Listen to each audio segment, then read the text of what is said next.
цаг агаар ер нь найрагч хүнд хэр нөлөөлөх вэ? Баг бичиж их бодож байна. Амьдралыг их гоё сонирхолтой юм аягтай болоод байна. Би өдөр болгон өөрийнхөө хүсэл мөрөөдлийг боддог. Усан шингээгээ. Эсвэл бас их дуртай юу? Би өөрөө сэтгүүлч мэргэжилтэй хүн. Таны тэр дараагийн сонголт нь юу байсан? Хамгийн хүнд сэдвээс нь эхлээ явчихъя гэж бодоод. Бусд нь яадгийн? Бусд нь унших шаардлага байхгүй. Сумаар их баян хүн. Эмээдээ өөрүүлж авсан учраас манай 90 цагийнхан элэг дэлүү хоёр гэж нэрлэсэн. Эмээ ит хоёрыг. Дууны шүлгийн мангас гэж байна. Наалдар цаг хугацаа шүүштэй. Монголчууд стресстгээр дуулчт юм. Яагаад өөр нүдээр харж болохгүй гэж. Эсвэл хүн болгоныг өргөдөө тавих нь миний зүрх дийлэхгүй учраас би өшөө өөр юм бодох хэрэгтэй. Монголын ирээдүйн хойц залуучууд болоосаа гэсэндээ би хийсэн шүү дээ. За. Өнөөдөр нэвтрүүлгийн маань урилгаар Монголын зохиолчдын эвлэлийн шагналт яруу найрагч сэтгүүлч Ганчар өргөдөрлөө. Сайн байна уу? Сайн уу, сайн аа. Сайн байна уу? За, таныг судалт нь урьж байна. За, урилгын маань хүлээж авч хүрэлцэн ирсэн танд баярлалаа. Тэг үзэгч түмэнтэйгээ та хоёр ярилцлагыг яг дэрэгдээсэн сонсож байгаа залуучуудтайгаа мэдчилгээг урьж байна.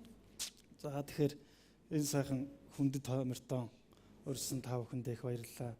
Өнөөдөр бас нар хур тэгшэрсэн энэ жил бол Монгол улсад бол гайхамшигтай сайхан 100 эхлэх юм байна. Одоо ногоо зүлэг ногоо бол сантиметрээр өсөх юм байна. Одоо улс орноо маань цэцгэлэн мандах цаг нь ирсэн юм байна гэж энэ жил их л 50 сайхан хүлээж авж байгаа. Одоо хүн болгон маань энэ сайхан улиралдаа цэнгэн баясаж, соён гэгэрч, хийж, бүтээж байгаасай л гэж би хүсдэг дээ.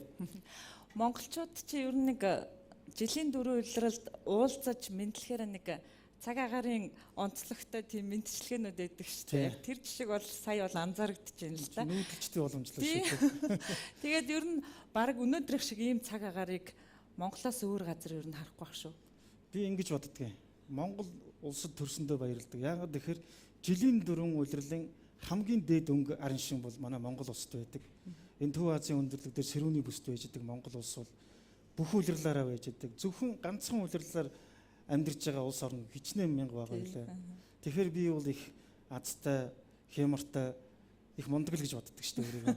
Тэр хувьд. Эдийн засгийн хувьд жоохон хаалтан дотор хэлбэл шатлалтай юм шиг мөртлөө амьдралыг их гоё сонирхолтой юм аягтай болгоод байна тийм. Жилийн дөрөв улирал. Яг үгүй хүн бол санаа дагдаг юм. Зүгээр л ингээд бүтэхгүй болохгүй гэвэл бүтэхгүй л байна шүү дээ.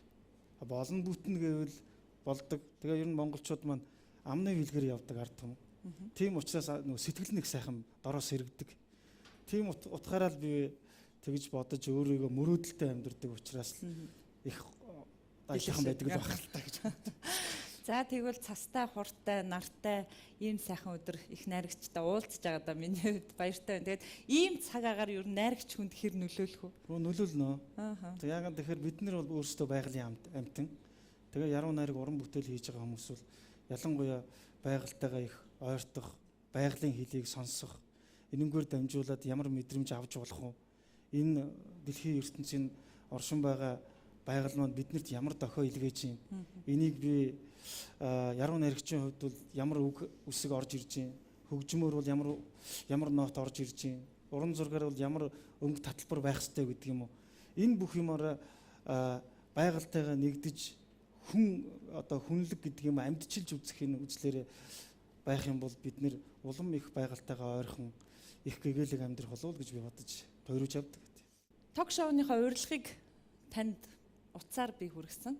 Тэгээд тэгж хүргэхэд хаана ямар ажилтаа явсан. Тэгээд энэ асуултаар би зочныхаа хамгийн сүүлийн үеийн сонь сайхныг бас мэдчихдэг тийм зээл байд юм л да. Би хамгийн яг тэр үеэр чинь Каргоноос нэг CD хүлээж авч ирсэн. Цомог. Яасан гэхээр би өнгөрсөн 20 гаруй жил дууны уран бүтээл хийсэн байна. Энэ хугацаанд эргэцүүлээд 100 задгаа байсан юм уу нэгэн хавцсан дотор юм эхэлсэн чинь нэг 200-аад уран бүтээл хийсэн байна. Тэрнээс хамгийн шилдэг гэсэн 14 дуугийн. Тэгээ цоо шин хүмж сонсоогүй гэдэг 14 дуутай ийм хос цомог дуу бүтээсэн түүхтэй хамт. Тэрийг тосож авчаад гэр рүүгээ авчих гад ингээд завгүй явж итэл манай сайнаа залглаа. Тэгээ яалч болдгоо. Би ч уганд нэг их гараад ингээд ахиж жоохон тиймэрхүү бодолтой байдаг хүн. Тэгээ нэгэн тийм нэр нь их сайхан. Тэгээд нөгөө хүнөө ураад ингээд ярьж байгаа ярилцлага юмнууд нь их сайхан дандаа гэрэл гэгээтэй байдаг учраас хүндэт урилгыг хүлээн авсан гэж би ойлгож байна. Тийм ажилдаа явсан. Их сайхан бэлэгтэй ажилдаа таарсан байна тэгвэл те таны хувьд бол нөгөө уран бүтээлч хүн чинь нэг уран бүтээлийнхээ ард гарахаар эсвэл жүжигчин хүн чинь нэг тайцнаа бүтээлээ тавьчаал нэг амсхийг л тэрийг өөрийнхөө гар дээр авах хамгийн жаргалтай мөч. Тэр жаргалтай мөчтөр л та залгалаа да. За миний хувьд их баяртай. Нөгөө магна хагартал баярлна гэдэг шиг. Миний магнаш 15 хагарцсан явж исэн. Тийм. Тантай ер нь сэтгүүлч нар ингээд өөрийнхөө ярилцлаганд ураад ярихаар голцоо нэг яруу найргийн сэдвээр, уран бүтээлийн сэдвээр ярьчих гад идэгт та жоохон заримдаа залхахдаг тал байдаг уу? Яг уу. Эсвэл бас их дуртай юу? Үгүй. Ер нь бол би өөрөө сэтгүүлч мэргэжилтэй хүн. Их сургуулийн сэтгүүлийн ангийн 1998 онд төгссөн. Тэгээд ярилцлага хийх хүмүүний маань асуулт нэг зөв байвал их сонирхолтой байдаг. За нөгөө жижиг өрний хэдэн асуулт асуух юм бол тэгсийгээд за энэчтэй гисийгээд хөрхий нэг үнэхээр хүссэн үнийг гэж би яаж хахаа тантай ярилцлага хийгээд би өөрөө олон жилийн өмнө гуйгаад өөрөө ярилцлага хийж явж исэн хүн болохоор заал гэдэл зөвшөөрдөг болохоос биш нэг ингэ өнгөрөх маягтай. Үнэхээр одоо сайн ярилцлага, сайн асуулт асуугаад намайг хурцлаад миний дотоод мөн чанарыг гаргах бол асуулт их зөв байвал би сонирхолтой санагддаг. Тийм л байд. Таныг бас дотроо чинь уудлахыг хичээ. Миний хувьд тэгээд чадан ядан ярилцлага хөтөлж явуулъя да. Хүнд чинь нэг бага насны ирээдүйд би нэг ийм хүн болно да гэсэн нэг өгөгдөл өгөгддөг л да. Одоо магадгүй та жишээлбэл үгийн хүн болоход сэтгүүлч, за яруу найрагч болоход бага наснд нэг тийм нөлөөлж исэн, өгөгдөж исэн зүйл юу байдаг юм бол та одоо эргээд бодоход наа чи их гоё асуулт байна. Би нөгөө эмээ дээр өссөн.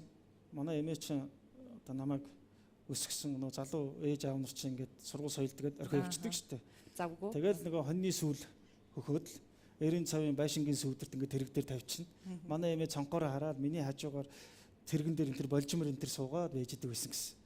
Тэгээд эмээтэйгээ өссөн. Нэг удаа телевизээр эвдэрд юм аа. Эмээ битгаар ингээд сайхан зурагт үзсэн байж байсан. За тэгэл бүүн эмээч одоо аашлаад юу болов ингээл зурагт эвдэрлээ одоо яах вэ гэд. Ганц ханин. Ганц одоо нөө сэтгэлийн зугаа уулдаг цаг нөхцөөдөг юм. Тэгээд Монголын үндэсний телевиз байсан юм чи. Тэгэнгүүт би эмээгийнхээ тэр их шогшролтыг хараад би эмээдээ яаж тусалж болох тухай бодохгүй. Тэгэл ерөнхийдөө ер нь телевизийн инженер болоо. Телевизээр засдаг хүн болъё. Тэгээд нэг 5 6 дугаар хүртэл телевизээр засах юм болоод энэ тентхийн боолт шүрүүп тайлдаг болоод. Тэгээд байжсэн чинь дарга манай эмээ намайг чи ер нь өсийн минь хоошин самнал миний хүү одоо сангийн аж ахуйн дарга болох гоё харагдах юм байна өсийн минь самнал. Тэгэл ингэнгүүт эмээгийнхээ нэм зузаан линз нүдний шилийг зүгэл баахан мал эмнэлгийн ээж аавынхаа номнуудыг урдаа тавиал намайг дарга болгож ингэж тоглуулаад тэгээ эмээ минь их өөргөн. Тэгээ байжсэн чинь 7 8 дугаар ангид орсон чинь миний хүү ер нь зурагтаар гардаг хүн бол. Энэ нэвтрүүлэгч бол. Одоо энэ чамшиг энэ төр ингээд зурагт мурагтаар яриад мэдээж зүйдээ уншдаг юм мундаг хүн бол олонний танил хүн бол. Тэрнээс эхлээд ер нь сэтгүүлч болох хүсэл мөрөөдөл бол надад ургасан. Тэгээ шүлэг өччдөг болоод ирэнгүүт хөрөл тулга гэдэг яруу найргийн наадам анх бий болоод тэрэнд оролцоод 3 дугаар байр эзлээд 400 төгрөгөөр шагнуулад тэгээд нэг хөдөөнөөс ирсэн хүүхэд ихтэлгүүр рүү нэг хотын хүүхэд газарчлуулаад ихтэлгүүрээс эмээдээ 17 төгрөгөөр Орос тавчиг авч өгч илээ шүү дээ. Тэгээ нэг хил алимтай очиж миний эмээ гүм их баярлаад уйлаад ийм хар багасаа одоо ингээд ач буян хариуллаа миний хүү мундаг яруу найрагч болно гэдэг юм уу. Ерөөсөө тэгээд тэр тухайга би Бодрлын цонх гэдэг номондоо цугсгаан бичсэн. Тэгээ эмээдээ байнга одоо үүрүүлж явсан учраас манай Ирээн цагийнхан эмээдээ үүрүүлж явсан учраас манай Ирээн цагийнхан элэг дэлүү хоёр гэд нэрлэлцээ эмээ бит хоёрыг. Ерөөсөө мөнхийн нуруунд дээр нөгөө ийм соосгтой. Тэгээ манай Ирээн цагийнхан нут сумынхан нутгийнхан манай соосг гамбаа гэд нэрлэлцсэн. Аманда таглаатай. Тэгэл тэр соосог алга болоод гэрт бол тэгэл би чинь уртын дуу аялдаг юм байгаа юм шүү дээ. Манай гэрээр дүүрээ ирнэ. Ганцхан ширхэг соосг нь. Тэгээд тэр чинь тэр соосг чинь тэгээд ийм суманд олдохгүй аймгийн төв яв захидаг байхгүй. Тэгээ 2 3 запастай. Ойгүй ирэхин тэнэг өссөн. Тийм тэгээ тэр одоо характераар ч юм уу их гоё байдаг байсан. Одоо хүүхэд нас минь их гоё элбэг дэлбэг. Ямар ч байсан хайраар бол би бэлхэж өссөн учраас дандаа л тэр сэтгэлээр нь уран бүтээлээрээ амьдрахыг л хүсдэг дээ.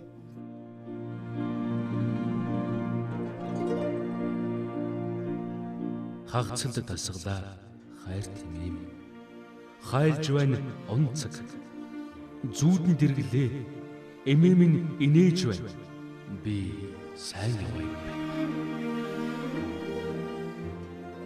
Эмээгийнхээ тухайн бичээд ингэхэд бол яг бурхан болсныхан дараа бичсэн. Тэгээ маш хэцүү байсан. Ягаад тэгэхээр нөө хагцхийн зовлон гэдгийг ерөөсөө үзээгүй байсан. Тэгээ анх удаа надад их том цохилт болоод эмээ бол эх орны дайнд явсан. Ерөөсөө сумаас сайн дураараа цэрэгч явсан байхгүй манай эмээ. Уус аймгийн Бүхмөрөн сумын хүн. Тэгээд одоо гэр айл гэрт ингээд томилт өгдөг юм байна л да.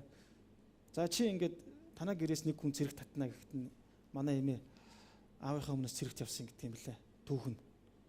Манай эмээ ч одоо хар багасаа олон үнчин дүүтэйгээ үлдээд аавтайгаа үлдээд тэгэнгүүт энэ ард үлдсэн үнчин одоо дүүнер маань олон дүүтэй. Тэгээ энийхээ өмнөөс би одоо яахгүй учраас одоо аав минь ингээд үлдээд би ингээд сайн дураараа тэр сантер гэдэг совлогчийн үнд явъя гэдэг. Агуу их орны чөлөөлөлт танд 45 оны чөлөөлөлт танд Хятадын цагаан хэрмийн Гүбээгүү хот хүртэл тулаан дайн тулаанд явсан миний эмээ. Тэгээд тэрнийх нь одоо эмээ маань тэгээд Орон таймгийн халахгүй сумын одоо цэргийн хүнтэй айл гэр болоод тэгээд бид нар ч одоо баруун зүүнээс нийлсэн ийм сайхан удам өгшлтэй эх оронч өвөө эмээтэй дайн тулаанд явсан эх орон хамгаалсан тийм одоо мундаг хүний үр сад гэж эмээ өвөө хоёроо би бахархаж явдаг да. За тэгээд эмээ дээр үсчихсэн тэгээд өөрөө бас эмээдээ зориулж ирээдүйд бас мэрэгчлээ сонгох тийм юу одоо балчир толгоонд нь ингээл төрж исэн байж тээ. Тэгээд одоо яг он цагаар нь ингээд бодохоор сэтгүүлч мэрэгжил эзэмшээд таны хувьд одоо яг бие хүнийхээ төлөвшлийг бас аваад мэрэгчлээ ингээд сонгож явах үед бас улс орны хувьд нэг тийм өөрчлөлт, асар том өөрчлөлт, шилжилтийн үе. За дээрээс нь тэрийгэ дагаад одоо энэ сонгож байгаа сэтгүүл зүйн салбар маань өмнө байж ирсэн одоо сэтгүүл зүйн уламжлалт хэв маягаас тийм өөр зүйл рүү орж исэн үе байна л да. Энэ шилжилт юу нь яаж нөлөөлсөн тань? Үнэхээр том нөлөөлсөн. Би хөрийг азтай гэж боддгийн.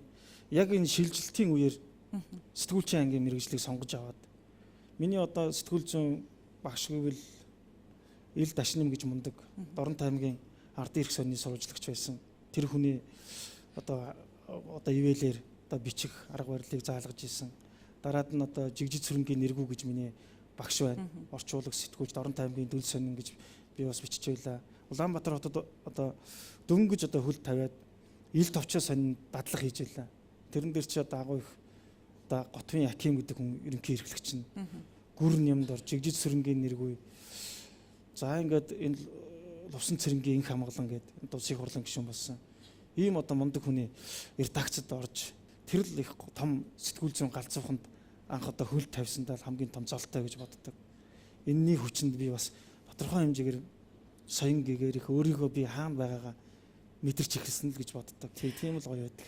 Мэргэжил бол нэг тийм ерөнхий сонголт байна л да. Одоо зүгээр яг мэргэжлэр жишээд ярих юм бол нэг эрхцүүч мэргэжлэр сурсан хүн нэг өөр чиглэлээр явчихж байна. Уйлж, өмгөөлөгч болчихж байна. За ингээд янз дараа нь дахиад нэг тийм өөр сонголт хийх шаардлага гарч байна. Тэгээд сэтгүүлч гэдэг мэргэжил эзэмсэн хүмүүс дахиад нэг өөр сонголтууд хийгээд байна л та. Таны тэр дараагийн сонголт нь юу байсан?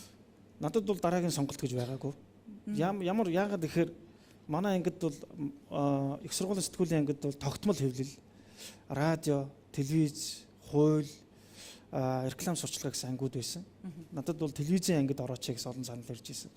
Би бол үгүй. Эхлээд бол сэтгүүлч хүн бол бичиж сурах хэрэгтэй байна. Хамгийн хүнд сэдвээс нь эхлээ явчихъя гэж бодоод өөрийгөө боловсруулах хэрэгтэй байна гэдэг. Шууд тогтмол хэвлэлийн ангид орсон. Тогтмол хэвлэлийн ангид орсноор бол их олон юм үзсэн. Давхар бид нар чинь тогтмол хэвлэл дундаа би чинь эдийн засгийн сэтгүүл зүй гэдэг юм. Одоо сэтгүүл зүгээр бичих үү болох уу? Эсвэл нийгэм байх уу? Хууль эрх зүй байх уу гэдэг дотроо.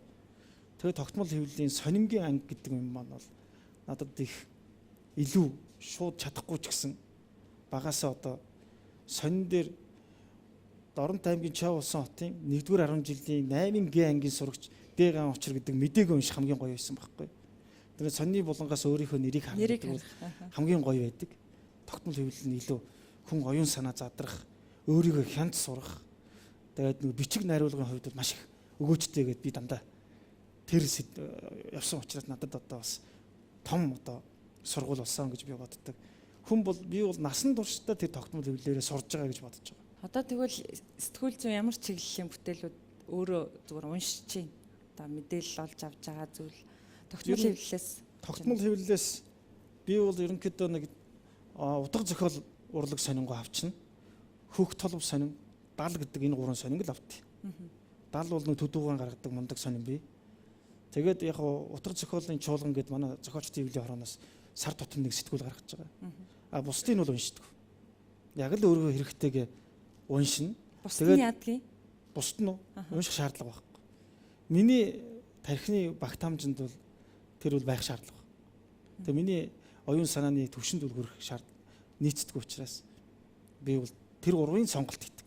Надад тэр гурвтайгаа уншаад, цаасан сонингоо уншаад, хажууд нь тавиад эргүүлээ сууж байгаа надад бол одоо хамгийн сайхан таашаалт. Бусад цаг бол хайран байна уу танд? Бусад цаг нь хайран байна. Бусад цагт нь би бичмээр байна. Би бол зохиолч хүн бол, сэтгүүлч хүн бол насан туршдаа гэрийн даалгавартай байдаг хүмүүс гэж ойлгодог. Би уг нь бол 10 төгсөөд бошуухийн гэрийн даалгавар гэдэг юм салаад том хүн болоод гэртээ ингээ сайхан ингээл байх юм байх гэж бодсон чинь би бол одоо энэ бичиг соёлын ажилтаа зурласан хойш би та өөрийгөө тийм болгоцсон юм биш. Би өөрийгөө тийм болгоцсон юм байна. Хүүхэд байхад бол бошуухан гарч бөмбөг өшгөлөж, гитар тоглож, охтууд хүүхдүүдтэй уулзаж энэ төр нэг юм ингээл сайхан хөгжилж цэнгэн баясах тухай боддог байсан чинь эргээд яг тэр юм насан туршдаа гэрийн даалгавартай өөрийгөө соёлж боловсруулж гэгэрх нь миний одоо туйлын зорилго буюу миний мөрөөдөл юм байна л гэж ойлгосон. Одоо их хэцүү гэрийн даалгавар байна уу танд? Өөрийгөө шаналгаж зовоож байгаа? Байна. Зөндөө байна. 2-3 чиглэлээр байна. Тэрийг бол гаргацсныхаа дараа л хэлье гэж. Гэрийн даалгавраа хийцснийхаа дараа. Тэгээ сая нэг том уулан дээр гараад нэг уучирчаад байна. Өнгөлөг, Шинэлэг, уншвартай, бүтээнчтэй, гэрэлзэн, гэр бүлийн гишүүн бүрт зориулав. Та өөрийгөө танилцуулж байгаа аль гуншиндаа их дуртай. Одоо таныг бол жишээлбэл дууны шүлгийн мангас гэж байна, дууны шүлгийн мастер гэж байна, яруу найрагч гэж байна. За явахтай миний үндсэн мэрэгжлийн хувьд сэтгүүлч гэх нь бол зайлшгүй хэрэг. Тэгээ яруу найрагч гэж хэлүүлэх дуртай боловч яг яруу найрагч юу мөн үү гэдгийг бол бас яг утга зохиолын хүрээнийхэн бас олох ёстой гэж боддог. Би тийм яруу найргийн өндөр хэмжээний зиндаанд байна уугүй юу гэдгийг бол би саяхан шалгалтаа өгсөн. Өөрийнхөө хэмжээнд яруу найргийн үйлсийн галбир гэдэг ном 2013 онд гараад дууссан. Уншигчид их сайн үзсэн. Дээрээс нь утга зохиолын хүрээнийхэн бол ялангуяа миний хөндлөж явдаг Ломбын Ямаах хэдэн том ахмад яруу найрагч нар ган учир бол одоогийн байдлаар бол яруу найргийн хэмжээнд бол нэг магистр хавцаа юм байна гэж хэлсэнд л над том шагнал. Тэрэнд л би их баярлж байгаа. За дууны шүлгийн мангасын хувьд за явахтай дуу бол биш үү? Яруу найргаас өөр ухах. Ягаад тэгэхээр маш их нийгэм олон нийтийн одоо хамарсан их байдаг учраас дууны уран бүтээл бол мастер гинүү, мангас гинүү тэр нь бол надад нэг сонирм бишээ. Яг дууны уран бүтээл хийдэг, дууны яруу найраг тойрвдаг гэвэл жоохон дөхөж очих байх. Миний дээр чинь мундаг том улсууд байна шүү дээ. Тэрний хажууд бас ихтэй тоотой байна. Гүразар, Хүрлбаатар гээл ингээл гавчргээл явж байна дээр. Тэдний хавцаа очиж гин үгүй юу гэдгийг бол наалдар цаг хугацаа шүү дээ. Явах цаг бодох хонгоор мэн яруу хонч гисэн битэн хоёрыг ямар хурдан салхан вэ? Түүнийг тэмэхэд надад ихний байсан. Шүнийн жаргал мэн багшиг амтаа байда хонгор мэн. Чиний сүчин нийсэр тамаагүй чин зүрхэнд мэн гуйны гүтэлээ. Өнцгөр чин сарна шиг байсан ангир цээ чин ариухан байда хонгор мэн. Тэнгэр саран шиг гүнтэл тэрхүүг хайртын номоо сүрэн бууга халуухан тэрэлтийг мэдрүүлээ хүлээж сууга ээжтэй сайн яваага дуулгаарай өглөөний наран хийж зулан уруулчин хизээ үсэхвэ Адэр бараны достон шиг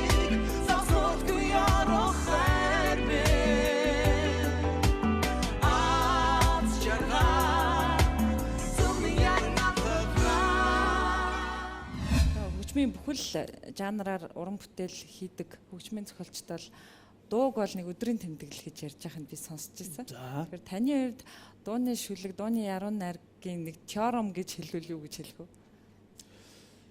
Дууны хөгжил юм уу, дууны сэдвүүдийг аваад үзвэл 10-аас 12 жилийн үйлдэлтэй үед давтамжтай явж байна. Одоо би яг 90-ад оны дууны шүлгүүдэд миний дуунуудыг маш их дуулсан байна л да. Нийтдээ нэг энэ олон дуунууд дундаас ихэнх нь одоо радиогод орчин үеийн хэлээр хит болсон байна. Нөгөө явах цаг бол хуучраагүй джинс одоо замцаа тайлж гэдэг юм маш олон дуунууд байна. Тэгээд эднийг ингээд хараад байхад бол нэгэн цаг үеийн давлгаа болсон байна. Үнэн байна.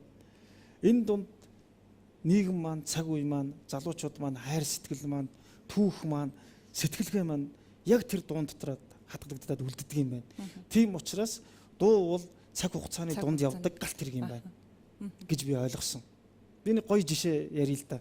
Би нэг сэтгүүл уншсан. Тэгсэн чинь Америкийн нэг ферм, сэтгэл судлаачдын ферм орж ирээд Монголд орж ирээд үйл ажиллагаа явуулж л дээ. Монгол бол их стресстэй ард түмэн юм байна. Одоо энэ хотчж гин, дандаа хараал өрөөл хэлж гин. Тэгэхээр бид нар бол Монголд ийм өөрийнхөө салбараа фермээ байгуулад бид нар их ашиг олох юм байна гэдэг. Тэгээ 3 сар болоод тэр ферм дампуурсан байхгүй. Сэтгэл судлаачдыг ханддаг юм байна. Өрөндийн одоо их улсууд хөгжил дэвшилтэй улсууд. Монголд нэг ч үйлчлүүлэлгүйгээр тэр 3 сар дампуурахгүй. Тэгээд буцаага судалгаа хийж л дээ. Энэ яагаад манайхаар үйлчлүүлсэнгүй вэ? Монголд одоо ямар учиртай юм бэ гэсэн. Тэгээд судалгаа хийгээд үзсэн чинь нэг том гаргалгаа гаргасан. Монголчууд стресстэйгээр дуулчт юм байна. Ерөөсөө тэр караоке юм уу? Эсвэл тэр нэг газар очиод бөөнөрөө нийлээд дуулаад л уур бухимдлаа гаргацдаг юм. Тэгэхээр энэ дууч ард түмэн энэ дуунд хайртай дуу зохиодог ард түмэн дунд бол энэ сэтгэл зүйн юм ферм юм уу сэтгэл судлаач юм шаардлага байхгүй. Эсвэл хошин шогоо үзээд нэр хийдлийн нэгээд өглөө нь хоорондоо муудж исэн хоёр бол маргааш оройн юм уу тэрвэрлдээ сууж идэг. Тэгэхээр энэ стресс юу энэ уур бухимдал зовнилоо гаргадаг ийм одоо дуугаар илэрхийлээд гаргацдаг энэ ард түмэн дунд бол одоогийн ойрын 20-30 жилдээ бид нар бол сэтгэл судлаачийн шаардлага байхгүй байна гэж бодсон.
Мэдхгүй таринаа уншсан дээрүү сайхан дуу дуулчаад сэтгэлийнхээ зовнилыг гаргаад нэг сайн оролцсон дээрүү гэдэг нь бас их өөр онцлогтой юм байна гэдгийг л би энэ өнгөрсөн 20 жилийн хугацаанд би олж харсан л да.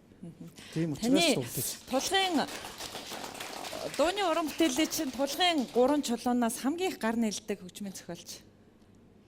За гайхалтай ах нар байна. Сая нөгөө нойргүй хонуулсан 6 нотууд байна штэ бүгдээ. 6 хот гэдэг штэ. Тэ айхтар хүн унтуулдгүй 6 юм байна. Үнэхээр тэр би сая концертыг үзлээ. Тэд нар чинь тэр 6 хүн Монголын хөгжмийн урлагийн 3000 дуу бүтээсэн байна гэж байгаа юм чинь. Тэгээ би тэр ганхуу ахын тэр хөтлөж байгаа харахад нэр аргачихгүй юм байна. Маш том 3000 хүний караоке боллоо шүү дээ. Караоке болсон тийм. Тэр Том нэг караоке. гайхалтай том караоке боллоо гэсэн. Тэрэн дундаас миний хайрт ах бол Монгол улсын урлагийн гавьяа цэцгэлтэн гомсрынгийн инх хоёр гэж олноо ховн хэмээн алдарсан ах маань байна. Тэр хүнтэй одоо гайхалтай сайхан нийлдэг. 90 хэдэн оноос бит хоёр одоо үерхэлж нөхөрлөд ах トゥ найз нөхөд болоод нэг 10 хэдэн жил болсон байна. Нот үг хоёр бол гайхалтай бит хоёр нийлдэг. Би энийг нэх олон үгээр оршил ингээд хэлээд тайлбарлаад байхгүйгээр зөв бэлгээрээ хүртэл ингээд ойлголцдог болсон байд би болцсон байна. Тийм одоо хүндэт хайрт ах байна. Таарт хоёроо яг энэ яриан дээр нэгэн хүндтэй зочин урьсан. Нэвтрүүлэхтэй хоёулаа нэг зочин өгтөж аваад яриагаа үргэлжлүүлье. За. Байгаа мó.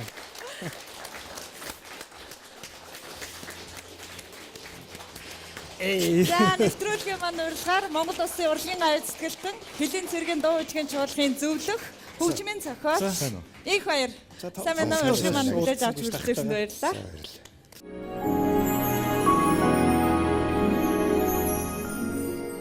Үзэгч та бүхэн UBS телевиз дээр сайн ток шоу хүлээн авч үзэж байна. Өнөөдөр нэвтрүүлгийн маань зочин Монголын зохиолч дэвтлийн шагналт яруу найрагч сэтгүүлч Гавчар. За дөнгөж цай нэвтрүүлэгт маань бас нэгэн хүндтэй зочин. Зочинд маань надтай хамт сюрприз ярихаар хүрцээрлээ. Монгол Улсын урлагийн гавьяа цэцгэлтэн Хөлийн цэргийн дуу хөгжмийн чуулгын зөвлөх хөгжмийн зохиолч их баяр. Дэд урандаа. Сайн байна.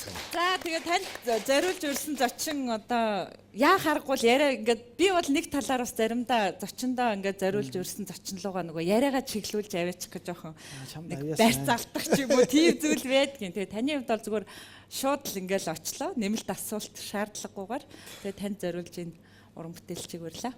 Баярлалаа. Миний хүндэт хайрт ахыг хомир цалсан чамдаа их баярлалаа. За баярлалаа. Хамгийн сүүлд юу н хизээ уулзсан байв та хоёроо. Ахмах уурн үтэр шин уран бүтээлийн найзууд байхгүй. Ахмах энэ төргийг хамаагүй зарлаад. Тэгэхээр хамгийн сүүлд би офицерууд нооргүй хонуулсан 6 нотын өмнө нэг хальт уулзсан. Тэр нь бас л нэг уран бүтээлийн шалтгаанаар тэр нэг ээжийн тухайн нэг гоё дуу байгаа. Нөгөө дуугаа яриад шүү дээ отхон гэрлээ. Тэгээ тэр дууны шалтгаанаар уулзсан.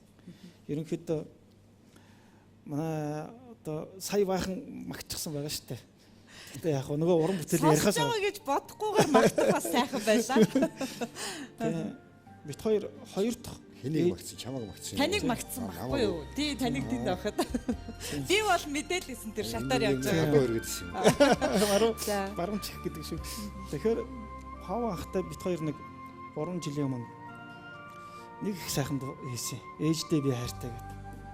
Бит хоёрын одоо ээжүүд маань сайхан байж байгаа. Ээжийнхээ цайг уугаад уух басыг хов өрөөлт босоод арлуу тэмүүлж цэцэгсэн горж ургадаг шиг ээж рүүгээ ярахда би жаргалтай болдоо үдний танаас дуун сонсдог шиг үнсүүлэх гэж очих минь надад дэндүү жаргалтай байдаг баяр гонёг хоёрыг гэж сүйдэнхэн өсөөгсөн цаг хугацаа та бид хоёрыг дэндүү адилхан болгох ёо. монголчууд нэг гоё юм ээж аавыгаа л магтаад идэг юм байна. Тэр нь бол бидний одоо Монголын дуунуудыг бас ингэ гадаадынхан бас судалсан байна. Тэр чинь дорны сэтгэлгээ гэж нэг. Тэгээд дорны сэтгэлгээгээс гадна дорндоо манайхан чинь их эцэг эхийг насан туршдаа эцэг их нутаг ус тий. Нутаг ус хоёр нь бол мөнхийн сэдв. Энэндээ туйлын их хайртай. Тийм учраас нөгөө бидний хайр гэдэг юм бие биенийг бүлсэг амьдрахын үндсэн мөн чанар нь бол ээж аавын хайр, нутаг усны хайр гэдэг юм. Эхээс эцэг их төрүүлдэг, хайраараа ургуулад биднийг төрүүлдэг. Тосч явж байгаа газар шоргон бол нутаг ус. Энэ хоёрын хооронд хүний тэр амьдрах хугацаа байдаг учраас энэ хоёроос бид нар мөнхийн гарч чадахгүй учраас мөнхийн хайраар турсан тэр ээжийн тухай би гоё өөрийнхөө хэмжээнд дээд хэмжээний хүсэл мөрөөдлөө огшоогоод мөр үсэг болгонд нь тэр өөрийнхөө хүсэл мөрөөдлийг тарин шиг шингээгээд битсэн. Тэгэл дор нь хайр тах руугаа бариад найз руугаа бариад хэлийн цэргийн үүдний харуул дээр амрыг ирээ гэж ороод тэгэл ахын өрөөнд ороод үзээд ах бол юм хэлэхгүй шүү дээ. Энэ биш байна бургахгүй. Нэг ингэж гүйлгэж хараад карманда ичин. Тэгэл дуусаа. Оршил байхгүй болж юм уу болсон уугүй мэдэхгүй. Тэгэл хөөе ирж сонсороо гэж болоо. Эт хоёр нөгөө зүм бэлгэрээ ингээ ойлголцдог. Оршил моршил хэрэггүй шүү дээ. Яг би асуух гэж байлаа л да. Сайхан шүлэг хараад хөгжмийн зохиох одоо хөгжмийн зохиолчд одоо ямар баяр жаргал өгдөг те. Одоо нэг шүлгээ уншчихгууд л нөгөө нот нь харагдал эхлэв. Ер нь бол яг би шилэл олон найрагч нартай тийм ээ. Олон сайхан улсуудтай дуу хийжсэн. Одоо ардын уран зохиолч Соодлгой тийм ээ. Пүрүсрэнгой. За тэгэл манай Дасвигийн Банзарагч, Мягмар Сүрэн. За тэгэл олон Хөрлөбаатар. Ингээл олон улсуудтай би дуу зохиол хийжсэн. А сүүлийн үед бол яг ган аширтайгаа одоо битээр бол насны зөрөө бол нэлээд байгаа л да.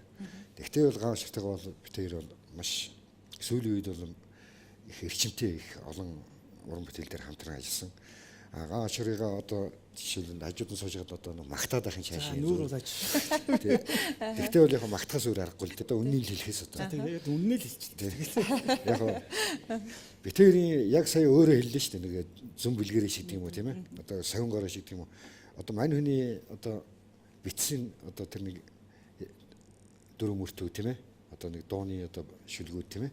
Ингээ харж яхад ерөөсөө ингээд надад бол их амар байдаг байхгүй юу. Өөрөө одоо бас нэг тийм санаас аялгүйг нь хилээд өгөөж байгаа юм шиг.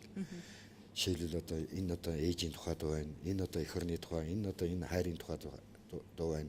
Энэ бол одоо нэг цэрэг эх орны тухай дуу байна гэдгийг тэгтээ тэргүй ойлгомжтой. Тэгээд энийг одоо жоохон ямар хөө зүг рүү яаж бичвэл зүгээр юм бidэ гэдгийг тун их амархан олждаг.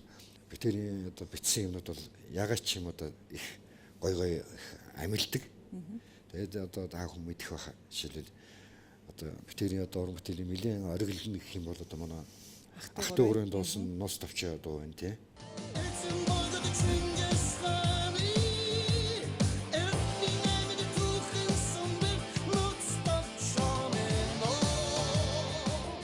Хоёулаа ер нь морь сайтал явж байгаа хоёрлоо. Сайсан моринууд маань Ах トゥ уурын дуулсан нууц тавчааг би яг та хоёрын олон бүтээлүүд дундаас яг онцолж асууя гэж бодчихсон л да. Тэгээд яриа захиалцсан юм шиг л араасаа явж байна. Тэгээд энэ дууны хувьд одоо зүгээр нэг дуу гэхээс арай том зүйл юм шиг надад санагдаад байна. Энийг бол анх надад өгөхдөө ган ашруулвар яг оршид өгтэйгээ өгсөн тийм ээ.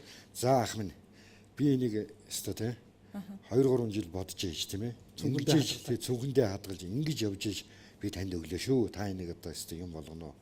Ямар юм болох одоо өстө танд одоо мэддэггүй гэл өгсөн. Тэгэл би яг үнэхээр тэр шүлгийг уншаал энэ бол ийм амархсан тийм ээ. Манай монголчууд ч одоо яг сая чиний хэлдгээр тэр одоо ээжигээ дуулдаг, нутгасаа дуулдаг.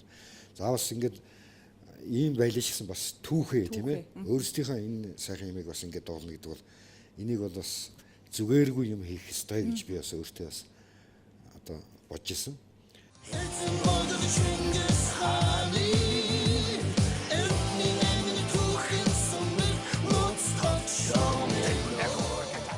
Ер нь бол би ингэж бодсон юм. Манай их номын их мэрэгд гайхалтай улсууд байдаг. Гэсэр жангар нууц товчоо бол эсгий туурхтан ард түмний оюуны дээд оргил бүтээл мөн гэдгийг бол дэлхийд даяар хүлээн зөвшөөрсөн. Наа Стив Джобс гоч наваачаад цахим ертөнцийн чинь бүр өсрөнгөө хөгжүүлээд араас нь бид нэг дагаж хөгжих гэж баларж штэ нэг хэсэг юм болголоо штэ. Тэгээ хүн болгоно iPhone одоо нэг цахим юм ертөнцийн чинь мэдээллийн ертөнцийн чинь ингээ өсрөнгөө хөгжөөд хүн болгон iPad энэ тим юм руу орцсон. Тэгээ залуучууд нууц товчоо гэхэр ямар юм бэ? Хамгаалтын албан өнтер гэж юм яриад байгаа юм. Гүй энэ чинь нууц товчоо гэж Монгол улсын гайхамшигтай утга зохиолын бүх төрлөөр орсон энэ гайхалтай шаштар түүх байдгиймаа гэдгийг бүгд мэдхээ болчихж байгаа. Тэгэнгүүт миний хувьд одоо энэ залуучуудыг ямар нууц товчгоор комикс хийгээд үзлээ. Одоо бүхэл олон төрлөөр ингээ залуучууд хүрэх гээд ингээ ядаад байдаг. Тэгэнгүүт энэ сайхан судар агуу их бүтээлийг ядаж дуугаар нь дамжуулаад залуучуудад ирээдүй хожид хүргье. Ялангуяа бүр ингээд рок поп чиглэл рүү ингэж оруулаад тэгээд гайхалтай дуучингаар дуулуулад ингэх юм надад хүсэл мөрөөдөл байсан. Тэгсээр яваад энэ бүтээл минь хоон ах дээр очиж одоо найрагдах хувь зохиол байсан. Тэгээд энэ бүх юмуудыг би бодож байгаад хийгээд тэгээ энэ хүрхэнгүүт яг миний нэр ус алдаранч яг. Энийг дахиад хэдэн мянган залуучууд эргэж хараад ядаж энэнгээр дуулаад энэнгээр огшоод нууц товчоо гэдгийг чинь ер нь ямар юм бэ гэдгийг эргээд нууц товчоо унших хөдөлгөөн өрнөөд мундаг болсон л доо. Тэгээ энэ л миний тэр баяр багтал таашаал нөгөө зохиогчийн аз жаргал гэдэг тэнд оршиж байгаа юм болов уу гэж би бодсон шүү. Яг харахгүй бас олон хүнд тэр омогшлыг төрүүлсэн.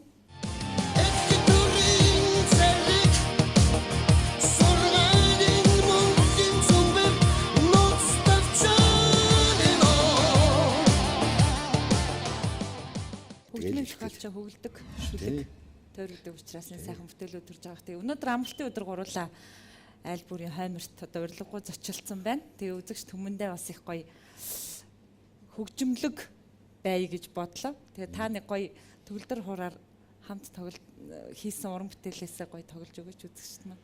За одоо шиг Дуулж болно. одоо ингэдэг штэ ингээл телевизээр ингээл яруу найрагч хөгжим зохиолчдыг ингээл оруулахад байна шүү дээ. Эсвэл яруу найрагч нь дуулдаг ч гэдэг юм уу тийм ээ. Эсвэл хөгжим зохиолч нь дуулдаг ч гэдэг юм уу. Шил Жансонороо энэ төр шиг. Одоо шил дуулж чаддаг хөгжим зохиолч бас байдаг байхгүй. Шил Шарав байж байгаа. хөрөвдөрж Дуулж байж. чаддгүй яруу найрагч байна. Би байна. Би тэр хоёулаа дуулж чаддаг таарад Тэгээ тест. би дуулал та нар таарна. Тэгээ одоо сая та бүхэн бол одоо жишээлбэл яг хөгжимлэг гэхээр яг би сая арай ядан нэг Нойргон 6 насны нэг клип гарсан шүү дээ. Тэр өөрийнхөө нэг зүүд гэж Арай ядан гэж ойлгохгүй байгаа шүү дээ бид нар одоо дээж нь л гэж ойлгоод байгаа шүү. Зүүдгдэг дуугаа бүр өстө хоолоо молгоо хэдэн өдөр өндөг мөндөг ууж мууж одоо тэгжээж нэг Паалантчээж. өстө нэг тэгжээж нэг бишсэн шүү дээ. Тэгээс яг ингээл одоо хүмүүсийн дэргэд би ингээл дуулах юм бол. За дуулахгүй байж болно. Хоолоо ургал цаашаа орчдөг. Гоё хөгж аялгаугийн тоглоод манай залуучууд бас дуулж болно шүү дээ. Дуугийнхаа нэрийг хэлчихвэл.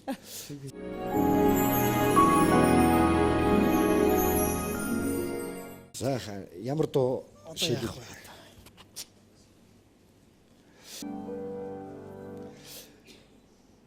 Ямар дуу вэ? За энэ залуучуудтай хамтраад дуулчих юм уу? За тэгээ.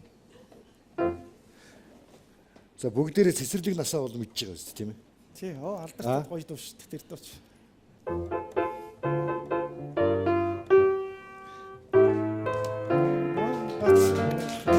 Зава зулцган ногоон гасууха зунда үлдөөс ногоорно хүлдээ энэ хотод мэн үчирдөрөж бэлгэрээ гацурхан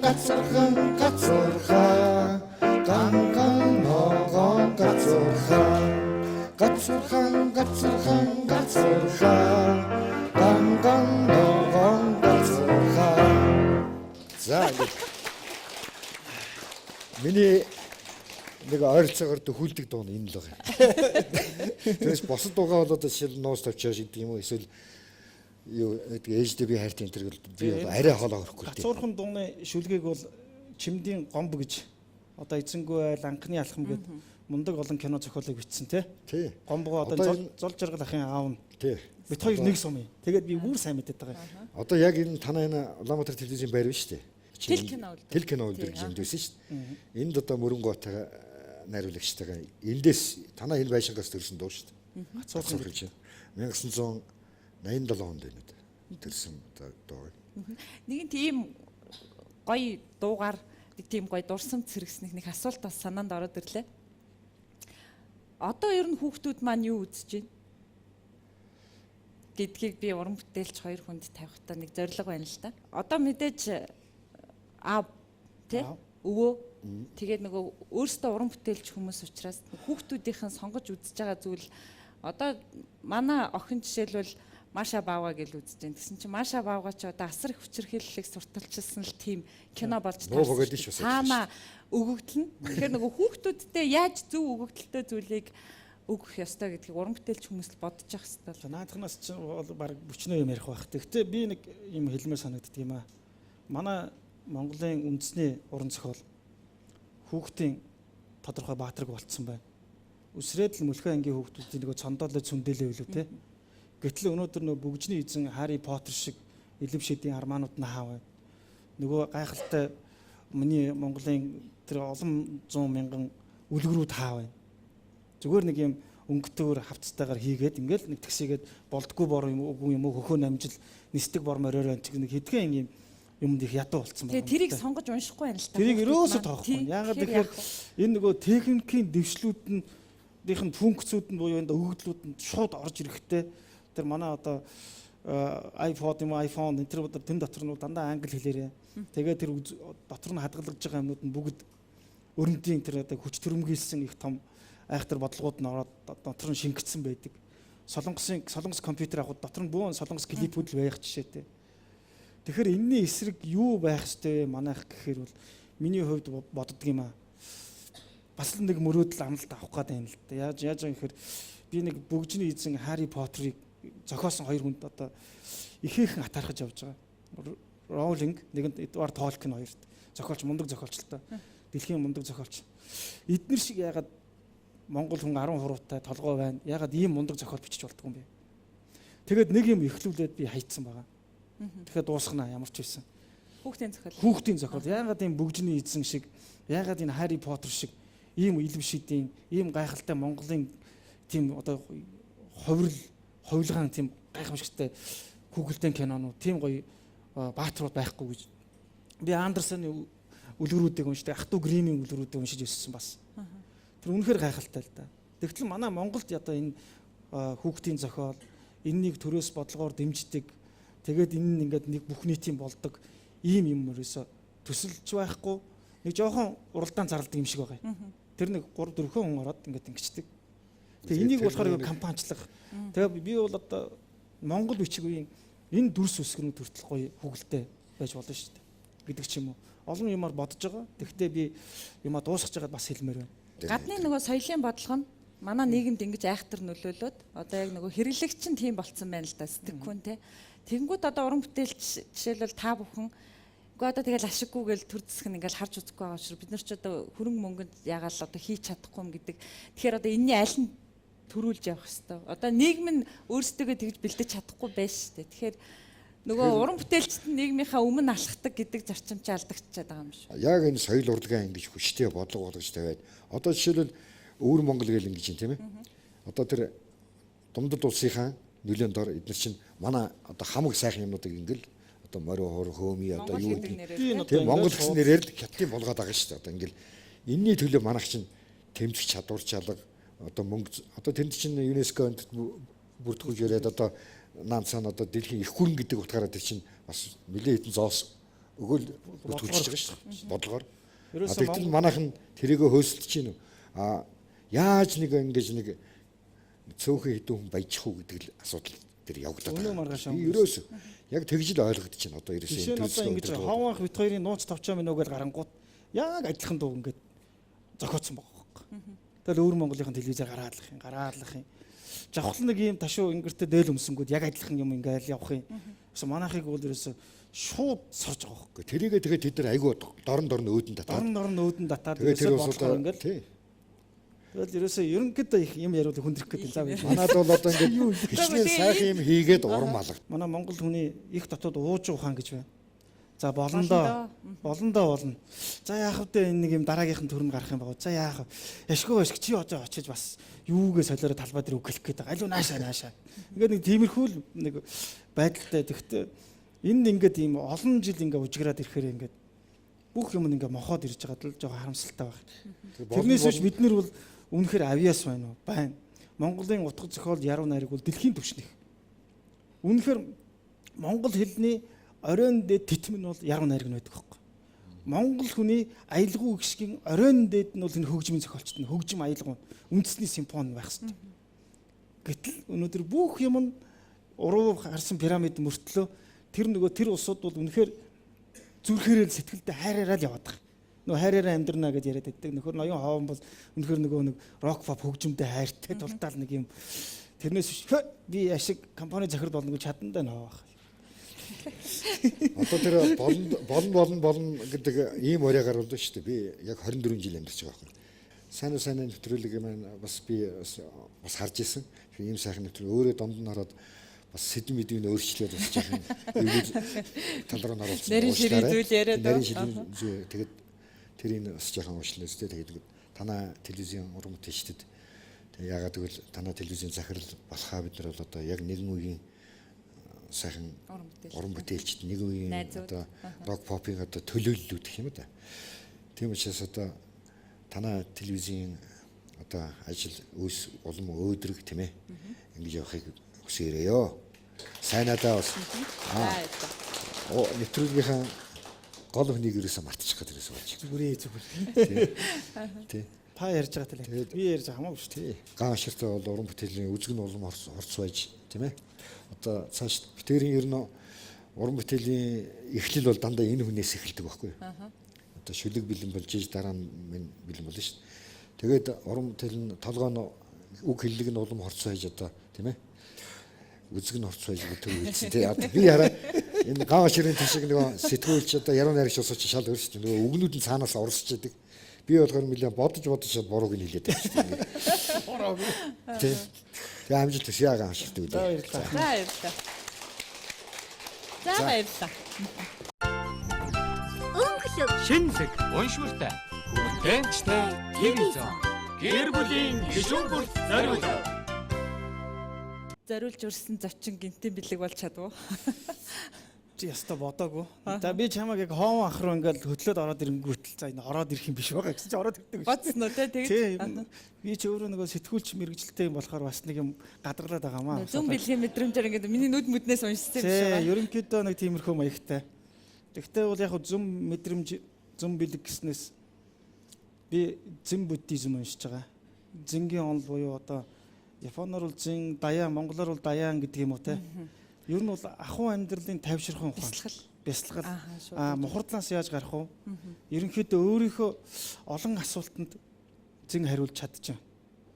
Ялангуяа хариулахгүйгээр харцаараа ойлголцож болж байна. Нэг үг хэлээд бүх агуулмжаа хэлж байна. Ерөнхийдөө энэ их сая 200 мянган хүнтэй энэ их том хотод манайхан чинь хэдэн мянган сая жилийн өмнөөс анх удаа юм сая 200-аар бөөнөрөө цогж үзэж байгаа улс шүү дээ. Тэгэхээр энэ их суурьшмал иргэмшил амьдрал донд миний уншиж байгаа зэн надад их таалагдаад байгаа. Бясалгалыг бол хүмүүс янз бүрээр ингээл очоод тэр сүм хийдтэн юм уу нөгөө тойрч хүрээлж байгаа газар нь ингээд суугаал завлаал бодоол бясалгаал энэ цэг дээр аваачаад тэр бүх юм оюун бодлоо боддог юм шиг байна. Би надад бол тэгж явах зав байхгүй. Би өглөө бол нартаа уралдаж босоод нэг гоё цэвэр усанд тов тунгалаг шилэн аягийн ус игээд нарны гэрэл оруулаад өнөөдөр сайн сайхнаа бодно. Тэрний юу гэхээр би баян болох тухай юм уу, өвчин зовлонгийн тухай юм биш ээ. Зүгээр л өнөөдөр би яг хайртай л баймаар байна. Энэ дэлхийн ертөнцийн л хайртай баймаар. Өнөөдөр би маш гоё баймаар байна. Дээрээс нь хүн болгоныг өрөвдмөр байна. Хүн болгоны хайрламаар байна гэж боддог. Тэгээд өөрийнхөө бодож байгаа хүслээ үлээгээд уучлаа. Тэгээд би өдөр болгон өөрийнхөө хүсэл мөрөөдлийг боддог. Усан шингээг. Тэгээд болоо. Тэгээд би өнөөдөр гэрэлтэй гээтэй явж ийн гэж боддог.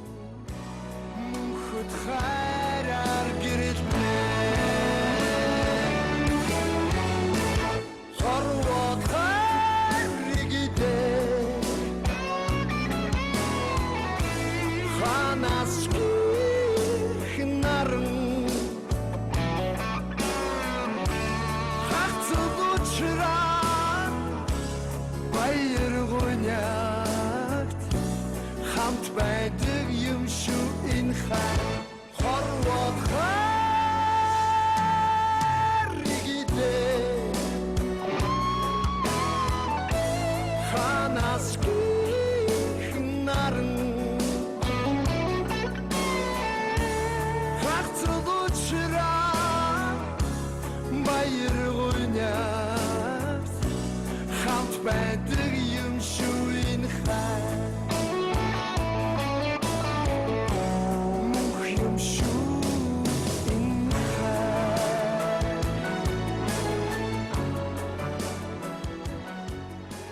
Тэгээд зингээ уншин, шүлгээ бичин, хүүхдээ өргөж асарна, эхнэрээ өнөөдөр нүдэрээ хайрна. Одооны залуучуудаа хайраа биш үү? Дөрвөн үсгч бас нэг юм жоо үнэтэй баймаар биш. 10 жил, 5 жил нэг удаа үнэтэй нэг удаа хэлмээр санагдав. Тэгэхээр үг бол их үнгүүддэг учраас юм болгоныг дотоод бяцлаглаараа буюу өөрийнхөө дотоод хүнтэй яриа л гэж байгаа. Дотоод хүнтэйгээ яриа. Би энэ замаар явах уу, энэ замаар явах уу гэдэг дээр би дотоод хүнээс л асуудаг. Энэ замаар явхад миний зүрх догдолж гин үү? Энэ замаар явхад догдолж гин үү гэдэг л өөрөөсөө чагнадаг. Тэгэл болоо. Тэгээ хамгийн гоё юм нь бас би гоё зүүдэлдэг. Өдөр болгон зүүдэлдэг. Өнгөтөр зүүдэлдэг. Гайхалтай гоё зүүдэлдэг. Зүүд надад дандаа юу хэлээд байна гэдгийг би тайлахыг оролддог. Тэгээ анхны номоо би бүр зүүдний зураг гэж нэртэй 99 онд хэвлүүлж ирсэн. Ерөнхийдөө өөрөө өөртөө л мэдрэмж яах хэвээр өөрөө өөрийгөө чагнах хэвээр. Мэдрэмжээ тайлж уншиж чаддаг. Мэдрэмжээ тайлчдаг. Тэгээ баруун чих нь хангинахаар яадаг үлээ, зүүн чихний чих хангинахаар яадаг үлээ, дээд зөвх татхаар яадаг үлээ, шаазгаа гадаа шагширхаар яадаг үлээ. Бүгд монголчуудын энэ эртний уламжлал ёс нь ёр бэлгийн ёс гэж байна. Ёр бэлэг үе одоо энэ Азуудын хэлээд байгаа фэнг шу гэдээ яриад байна шүү дээ. Энэ бол ёр бэлэг юм аа. Өнөөдөр энэ бүхнийг ажиглаад байгаль дэлхийн орчин ертөнцид надад хэлээд. Энийг бид яруу найрагч уран бүтээлч тийм үү арай өөрөөр бодож байгаа, арай оюун санаа нь арай нэг шат агцсан улсууд бол тэрийг унших чадамжтай. Модыг ч ярихыг сонсох чадамжтай байх хэрэгтэй гэж боддог. Тэгэхээр нөгөө монголчууд суурьшмалд хит одоо автаад одоо яг өнөө цагт одоо тэглгүүл яг нөгөө нүүдэл чинь байгальтайгаа харьцдаг тэр арга ухаанаас холдсон болохоор тэр мэдрэмж нь үгүй болж байна. Ягаад тэгэхээр тэр их гоё юм дандаа бетон хан дотор шүү дээ. Тэнд бидний үл үзэгдэгч гэрлүүд байна. Бидний чиний тойроод байж байгаа ааврын гэрэл мэрлээ ярьдаг. Би бол итгэдэг. Би итгэхийг хүсдэг. Итгэхгүй байсан ч итгэхийг хүсэж би надаас гэрэл цацардаг юм аа л гэж би итгэх хэрэгтэй. Тэгэл би гоё цацраад байгааг яваандаа нүдчихээл. Тэгэл болоо. Би энэ хүнийг охины хайрламар байна. Энэ муухай хүний би яагаад заавал үзэн ядж байгаа улсуудын бөөгнөрөө ингэж тэр хүний хэмлэж байгаа юмныг очиж дайрч байгааг би дандаа нөгөө талаас нь харж болохгүй гэж. Эсвэл хүн болгоныг өрөвдөд тавих миний зүрх дийлэхгүй учраас би өшөө өөр юм бодох хэрэгтэй байна. Өшөө гоё чангар гисэр туйлаа үзмээр байна. Чингиз Айтматовын Далайн хөвөний алга хов толгой гэдэг зохиолыг би 7 дугаар ангид уншаад маш их уйлсан. Анх удаа зохиол уншаад ойлно гэж би ойлгосон. Тэгээд Түргэневийн анхны дурлал Жагдлын лавгагийн анхны хайр гэдэг 2 өгүүлгийг уншсан чинь миний анхны хайруудын тэр сэтгэл хөдлөлтөд маш олон юм ижлэх юм байсан. Тэгэхээр бид бүхэн нэг юм байна. Энийг би зөвхөн гаргаж тавих юм байна. Тэгээд хүнийг дандаа гайхамшигын олж харах нүдтэй байх хэрэгтэй юм байна. Зоригтой байх хэрэгтэй юм байна. Чиний үзэн яддаг хүн чамд хизээ нэгэн цагт чиний өмнө бууж өгтөл тэгж хайрлах хэрэгтэй. Энд бол зөвхөн цаг хугацаа хэрэгтэй. Цаг хугацаа тэр хүн чамд чиний өмнө тугаан буулгатал чи тэр хүнийг маш олон талаар нь хайрлаж хүндэлж явах хэрэгтэй. Тэгэх юм бол бүтээх, туурах миний нөгөө нэг энэ юм болох юм болов уу гэж би одоохондоо өөрийнхөө хувьд л гэгэрлийн хаалга энийг энэхүү л. Та нэг тийм үзэлтэй байна л да өөрөө те. Бүх зүйлийг зөв нүдээр харъя. Одоо болохгүй байгаа зүйлийг яагаад өөр нүдээр харж болохгүй гэж тэр нь танд өөрт чих тийм амьдралыг амар тайвшрал байл бий болгож байна. Өнөөдрийн нийгэм яг таны тэрийг нэвтэлж чадахгүй байна уу? За яах вэ? Эсвэл таны нөгөө нэг уншиж байгаа сонголт үзэж байгаа зүйлээ чинь сонголт агвал таныг зүйлээс тусгаарлаж байгаа байх. Ер нь бол залуучууд танд хэлэхэд бол баахан юмыг талах шиг унших хэрэг байхгүй. Та нар бүхэн бол өөрсөндөө зориулсан сонголтоороо чинь сэтгүүлч эко сэтгүүлч гэдээ яриад байгаа байгаль ертөнцийг бичиж байгаа тэр далд ертөнцийг гаргаж ирж байгаа юм бол тэр талынхаа нөмөр гоё өөртөө лаборатори бий болгочих хэрэгтэй. Тэр талынхаа ямиг хайчилдаг, сонсдог, үздэг, тэмдэглэдэг. Тэгээд тэрэндээ гаргалгаа хийдэг болчих хэрэгтэй. Тэгэхгүй юм руу үсчээд юм руу мэдрэмхээрээ байвал за чи ёстой галзуур солиорлол. Ёстой агуу хийн дэмэрэл болж дуусна. Ер нь мэддэггүй юм а мэдхгүй шиг сайх юм алга.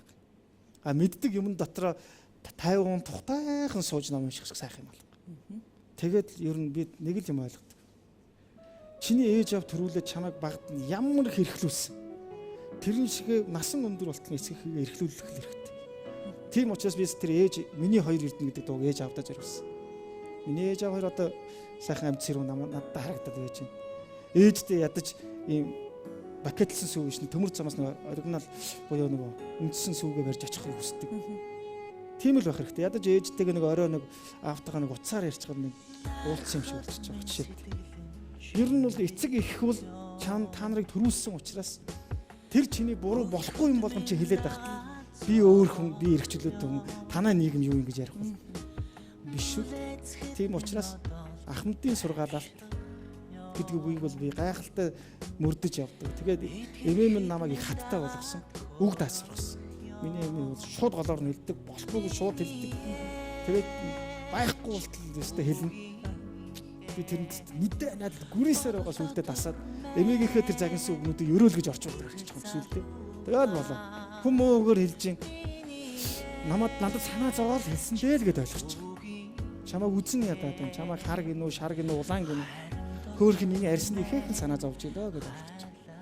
Тийм учраас харавчтай малгайгаа өмсчих. Тэгэл болоо юу тээ. За.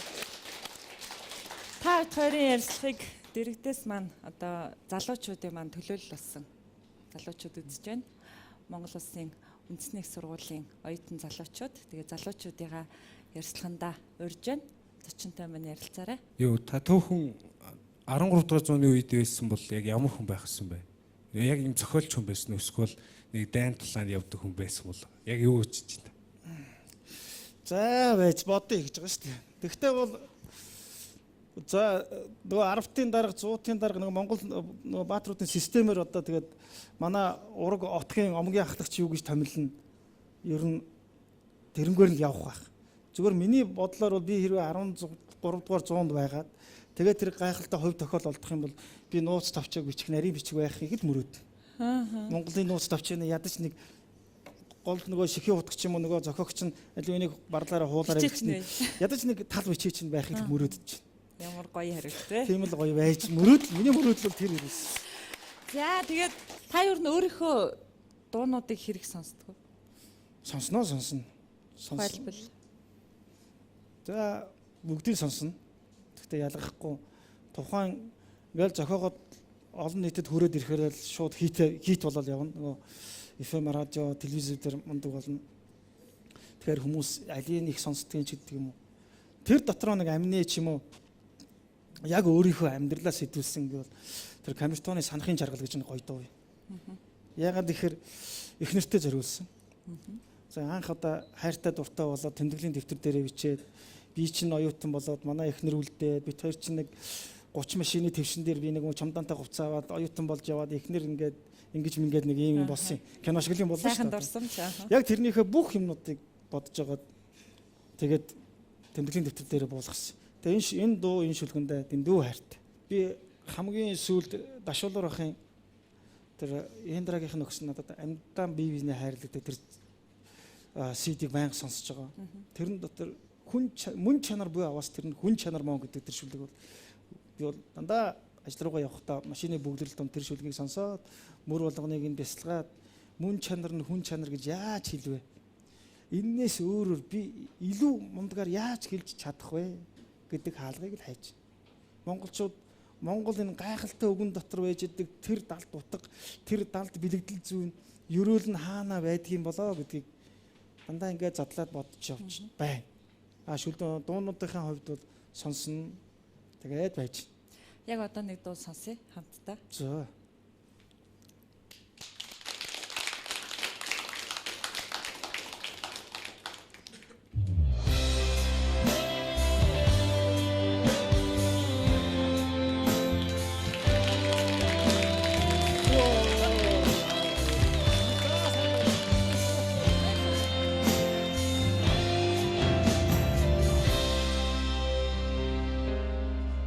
Нарны алтан гэрлийн насаараа тусан баясах нэмэн сайхан бүхэн наран зөв сэтгэл эргэнэ ибилээ хайж бүхнийг сайхнаар бодох сарулуур гомшуулан сайхан бүхэн дэлгэрнэ шидэн хүндэгний цан зовлон номдож байгаа шүү шин бүхний ихэндээ сахдгүй сүнөрөө хорон сахтын дэрхэд үнэн дагаж яваа шүү үерхэн нөхөрлөө чигээр сахтар бүхэн жирээ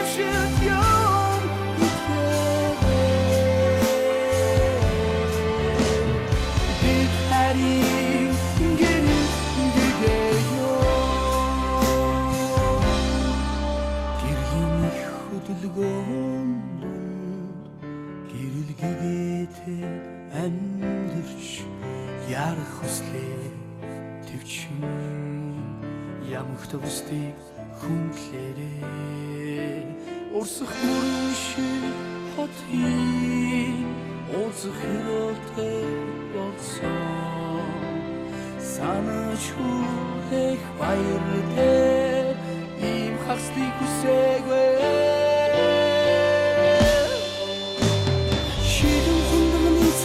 зовлон номдож байгаа шүү шин бүхний ихэндээ сахдгүй сүнөрөө хорон сахтын дэрхэд үнэн дагаж яваа шүү үерхэн нөхөрлөө чигээр сахтар бүхэн жирээ шидэн хүндэгний цан зовлон номдож байгаа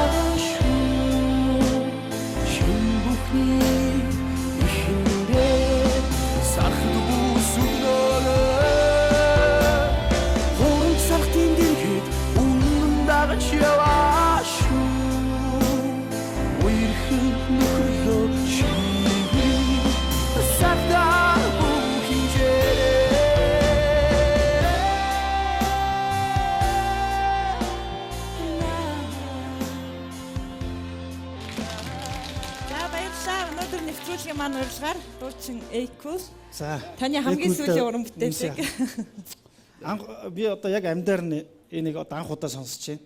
Урд нь бол бичлэгийн зүгээр аяын сонсоод үгэн дээрээ бит хоёр жоохон редакц хийгээд тэгсэн харин одоо анх удаа ингээд та бүхэнтэйгээ сайнатайгаа бүгдээрээ сонслоо. Гайхалтай сайхан болсон байна минь та. За баярлалаа уран бүтээлийн өндөр амжилт хүсье урилга маань хөтөлсөн. За баярлалаа.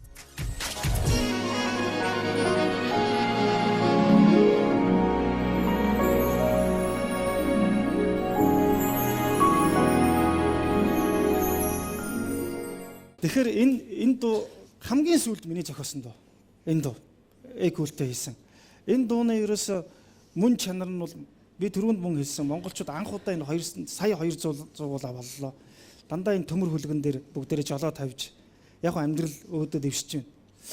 Энэ хугацаанд энэ их олон нэгтршил донд энэ арх сархтыг ууж энэ төмөр хүлэг машиныг барьж явах бол ерөөсө хамгийн том нүгэл болчиход байна. Өнөөдөр Монгол улсын жилийн санамсаргүй зуурдын ослын одоо хүн амны өргөдөлтийн байдал манай Афганистан улстай ийм дайн болж байгаа улстай тэнцүү байна гэсэн бас нэг юм статистикийн тоо байт юм бэл. Энд ихэнх хувь нь энэ зам тээврийн осол энэ арх ууснаас бол жолоо барьж байгаа энэ асуудал байгаа учраас сархад битгий уугаач залуучуудаа тэгэх юм бол битгий одоо ингэж юу бариач жолоо бариач.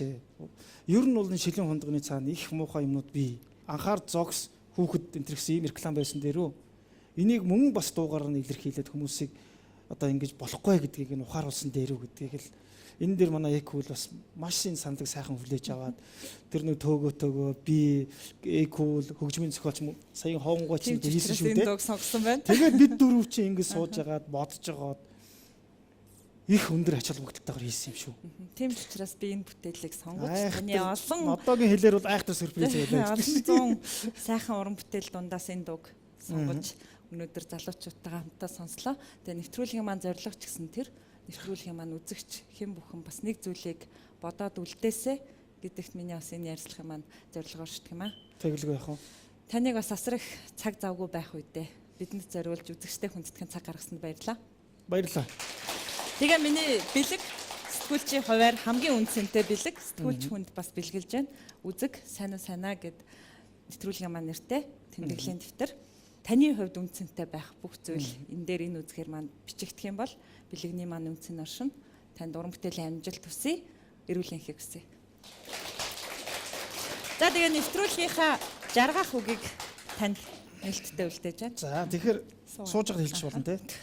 2012 он, 13 онд өнгөрсөн 2 жил хийсэн уран бүтээлийн дээд самарлгаа. Сайн уу сайн уу. За баярлалаа. Дуусгая.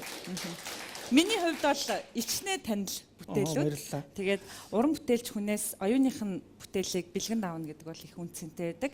Тэгээд сайн ток шоуны хойморт өргөцсөн бас олон ч уран бүтээлчид надад ном, CD гэж олон сайхан бүтээлүүд бий болцсон юм байна шүү дээ. Тий, ааха. Тэгэхээр би нэг их өөрөө нэг амьдрал үзсэн, нэг их мундаг болцсон, нэг тийм хүн биш шүү дээ. Би эгэлж ирийн Монгол иргэн хүн, эцэг хүн, иргэн одоо уран бүтээлч хүн.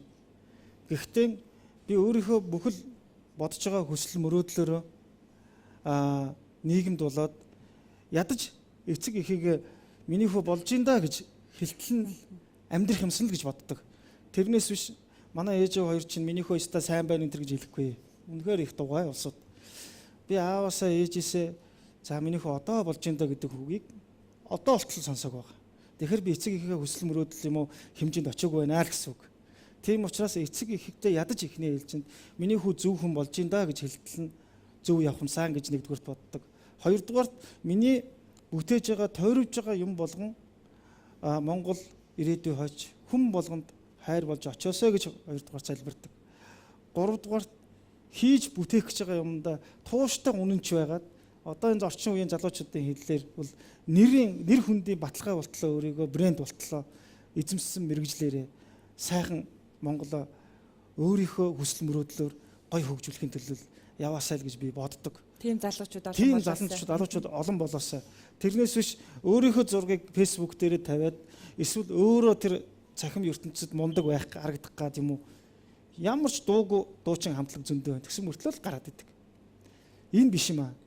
Эхлээд дотроо тэнгэрлэг бай, гадагшаа даруй бай. Эхлээд даруугийн сурах хэрэгтэй. Би хэлмээр байна. Тэгээд дараад нь тэр хугацаанд чи дуугүй байх тусам чи ирээдүйн хойчд судлагдхан үлдэх хэрэгтэй. Тэгвэл чи урт насл. Би тэгж л хэлмээр. Сайхан үг байна. За танд уран бүтээлийн амжилт хүсье. Баярлалаа.